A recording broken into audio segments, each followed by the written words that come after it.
चलो बच्चों, उठ जाओ। अब संडे है तो इसका मतलब ये नहीं कि सारा दिन सोते रहोगे।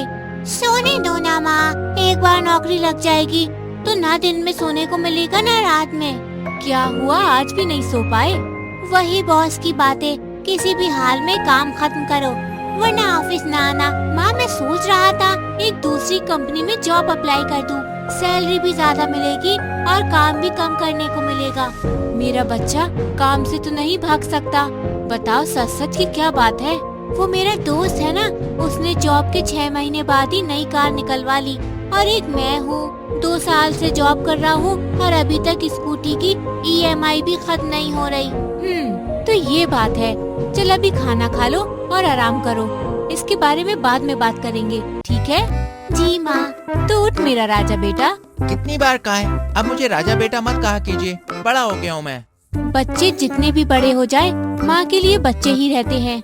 माँ प्लीज, मैं अभी आपके इमोशनल अत्याचार सहने के मूड में नहीं हूँ। हाँ, भाई तो पहली रात को अपनी गर्लफ्रेंड का इमोशनल अत्याचार सह चुके हैं। Shut up. तुम दोनों फिर से झगड़ पड़े। वो अच्छी लड़की है, बार बार क्यों उससे झगड़ा करते हो?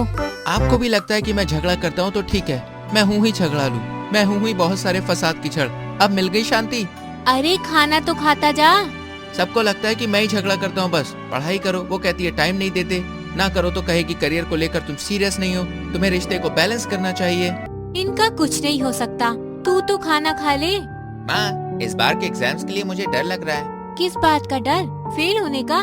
नहीं, मार्क्स कम आने का। ये कैसा डर है?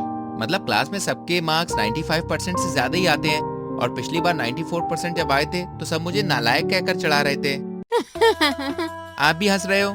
मेरे पगलू, तुम्हें पता है तुम जितने मार्क्स कह रहे हो ना, इतने में तो मैं 2-3 क्लास पास हो जाती। मजाक मत करो माँ। सुबह के वक्त। तैयार हो जाओ, हमें निकलना भी है। सत्संग शुरू होने में ज्यादा टाइम नहीं रहा। प्रणाम गुरुजी, मैं बहुत ज्यादा परेशान रहने लगा हूँ। ऐसा लगता है कि ये परेशानियाँ जीवन भर मेरा साथ ही नहीं छोड़ेंगी। कोई उपाय बताइए ना। परेशानी कभी भी स्थायी नहीं होती है। हमारे दिमाग की संरचना ही ऐसी है कि वो कभी भी बिना काम किए नहीं बैठ सकता। जैसे हमारा दिल, किडनी, लिवर आदि सब अपना अपना काम करते रहते हैं, इन पर हमारा कोई भी कंट्रोल नहीं होता। इसी तरह से हमारा दिमाग भी होता है, और दिमाग का क्या काम है? याद रखना और सोचते रहना। हाँ, सही लफ्जों में कहें तो चलते रहना।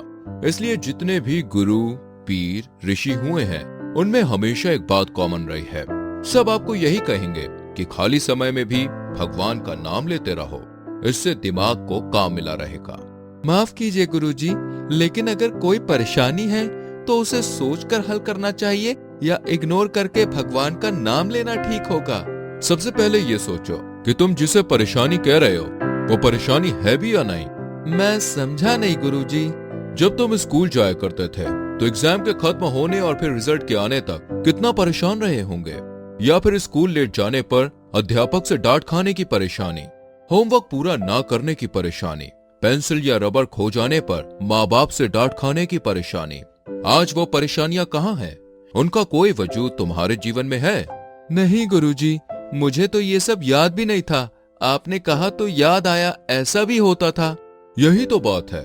उस समय इससे बड़ी परेशानी हमें कोई भी नहीं लग रही थी, लेकिन आज उसका वजूद तक नहीं है जीवन में। जब से पापा गए हैं, हम तीनों कोई ना कोई परेशानी आपसे शेयर करते रहते हैं, लेकिन कभी आपसे नहीं पूछा कि आपको किसी बात की परेशानी तो नहीं, ना ही कभी आपने बताया। अब परेशान होने का वक्त ही कहाँ होता है। सुबह उठते ही तुम सबके और अपना टिफिन तैयार करना, जॉब पर तो सर उठाने का टाइम भी नहीं मिलता। रात को आते ही तुम सबके लिए खाना बनाना और सुबह के कपड़े सेट करना, इन सब में परेशान होने का समय ही कहाँ मिलता है। तो देखा दोस्तों, हमारी ज्यादातर परेशानियां भी ऐसी ही होती हैं, जिनका ज्यादा महत्व तो नहीं होता, लेकिन हमारे पास इतना खाली समय होता है कि उस छोटी सी परेशानी को भी दिन भर सोच सोचकर बड़ा बना लेते हैं। इसलिए खाली समय में हमेशा भगवान का नाम लेना चाहिए।